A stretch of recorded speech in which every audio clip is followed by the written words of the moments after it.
Hola a todos, muy buenos días, bienvenidos a esta reflexión para el día de hoy, miércoles 5 de agosto de 2020, en donde la liturgia nos propone nuevamente un texto maravilloso en el Evangelio de Mateo, capítulo 15, versículos 21 al 28.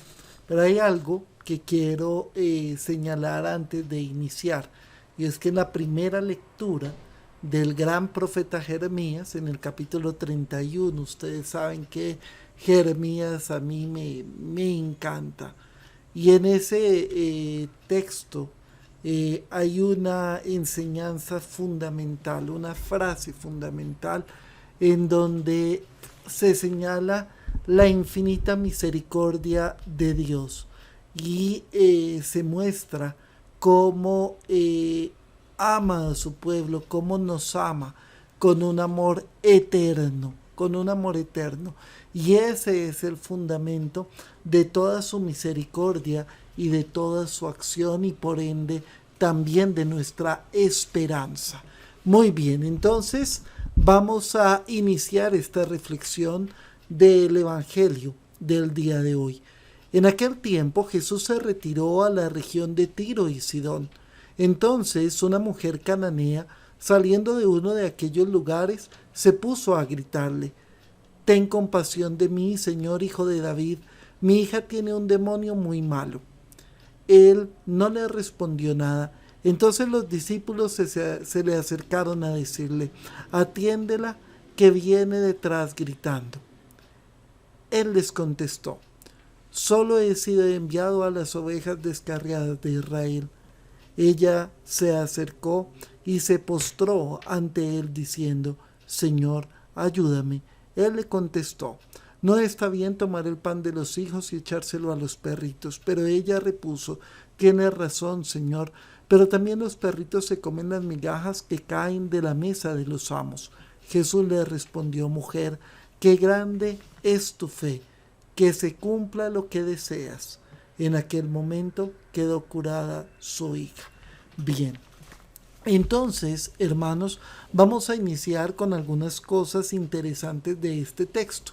Lo primero, a mí me llama mucho la atención que sea la continuación del texto que reflexionábamos el día de ayer. Es decir, en ese contexto en donde el Sanedrín había ido a confrontar a Jesús y Jesús les dice que no deben quedarse en las tradiciones, sino que tienen que ir hacia la voluntad misma de Dios, ¿no? Que tienen que ir más al fondo. Y resulta que ahora se nos conecta con este texto, en donde hay una tradición también, y es esa comprensión de que la acción de Dios tiene un entorno privilegiado y es el pueblo de Israel.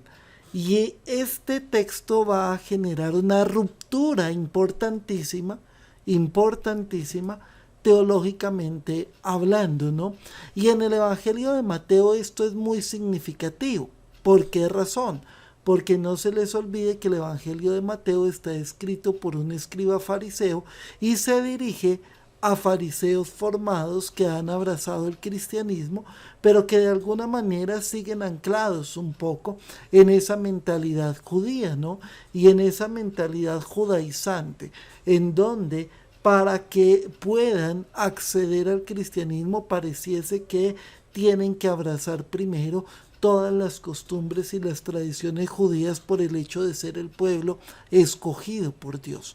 Entonces ese contraste es muy interesante.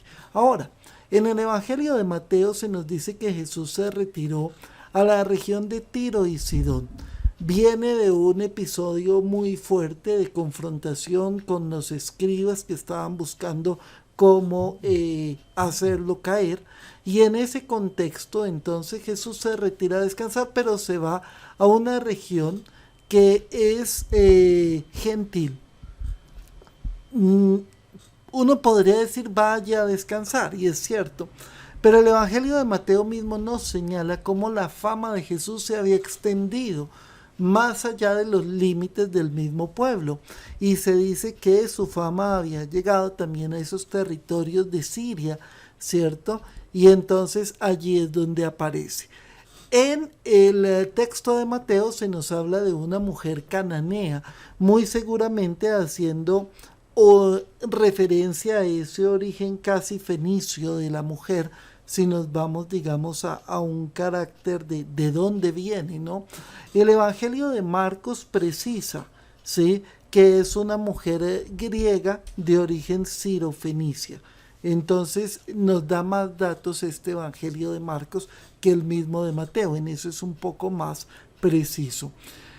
No sabemos si Jesús va a esa región con la intención de quedarse allí, todo parece indicar que no, pero hay algo muy interesante y es que venimos del tema de pureza e impureza y Jesús se mete allí.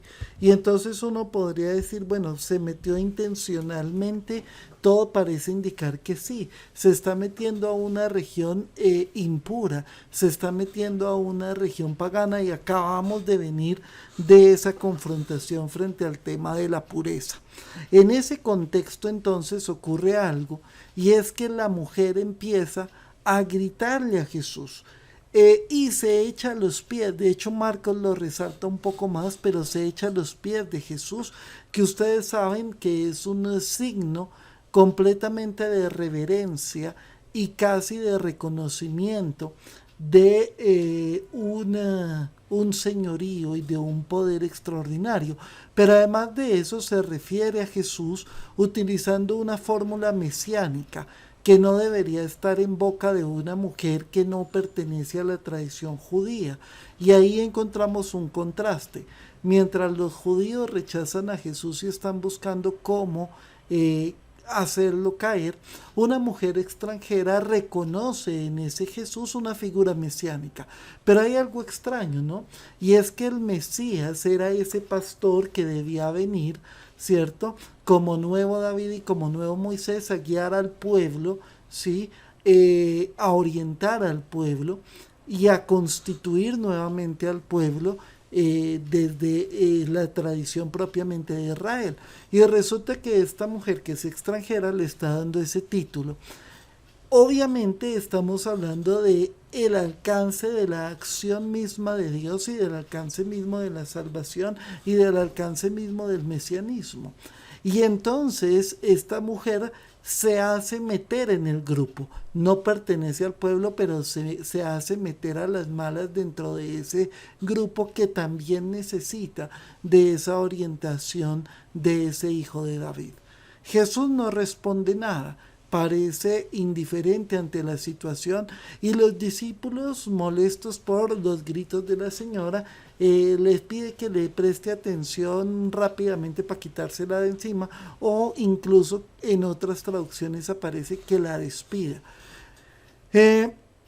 Ante esa persistencia e insistencia de la mujer que señala justamente la fe, ¿sí?, una fe en que ese Jesús que ha pasado haciendo el bien y se ha compadecido de tantos seres humanos sin mirar distinción alguna, también se va a compadecer de ella, aunque exista digamos, un prejuicio mayor, que es el no pertenecer al pueblo. Pero ella confía en que ese Jesús se va a compadecer de ella, porque ese Jesús es el rostro del amor y de la misericordia misma de Dios. Por eso insiste, por eso le grita que le ayude. Jesús le responde: no está bien tomar el pan de los hijos, entiéndase, del pueblo de Israel, y echárselo a los perritos, entiéndase, a los gentiles. Aunque es un texto muy duro y realmente es una actitud muy fuerte, es una actitud que solo podemos entender desde el contexto en el cual se inscribe. En la mentalidad judía, a los gentiles les llamaban perros. Y entonces, aunque es una expresión muy fuerte y muy déspota, podríamos decirlo así, es una expresión propia de la cultura. Ahora, en Marcos, si comparamos el texto, hay algo muy interesante, y es que el texto lo suaviza. Lo suaviza porque esta expresión va acompañada de una previa, y es primeramente a los hijos de Israel. Es decir, abre la posibilidad de que posteriormente sí le va a atender a ese pueblo no judío, ¿sí? Pero se señala de que hay un orden, primero a los hijos, después a los demás, primero el pan a los hijos, después vendrá a los demás. Ahí se suaviza el texto. Sin embargo, esta mujer repone, tiene razón, pero los perros comen de las migajas que caen de la mesa de los amos. Aquí hay algo bien, bien profundo que está detrás. Y es que el hecho, lo que esta mujer le está diciendo es el hecho de que usted también me atienda, no quiere decir que le esté quitando el pan a los hijos. De hecho, ellos van a seguir siendo hijos y no estoy reclamando esa condición filial, sino que de su acción también nosotros podríamos beneficiarnos, ¿no? También del amor de Dios podríamos beneficiarnos, aunque no estemos en ese primer lugar. Con lo que las palabras de la mujer refuerza esa mentalidad que tiene o que presenta Marcos, pero que no presenta Mateo. Mateo lo presenta de una manera mucho más fuerte. Ante esa insistencia, Jesús le dice, mujer, qué grande es tu fe, y entonces termina elevándola. Los exégetas señalan que realmente Jesús sabía el desenlace y que estas palabras se están dirigiendo tanto a los discípulos como a nosotros. Es decir, no podemos seguir anclados en esas tradiciones, incluso en las más extremas, incluso en las más fuertes, incluso en las más incrustadas en nuestro corazón y en nuestro ser, sino que la misericordia rompe toda esta estructura y termina siendo reconocida de la misma manera que Jesús llama a las otras mujeres que también pertenecen al pueblo. Es decir, ya no interesa el origen, interesa la dignidad. Mujer, qué grande es tu fe, que se cumpla lo que deseas. La compasión de Dios es por todos los seres humanos y la acción de Dios dignifica a todos los seres humanos sin excepción, más allá de cualquier tipo de prejuicio que hayamos construido, por más fuerte que sea y por más que parezca indestructible. Por otro lado, se engrandece a esta mujer por la fe.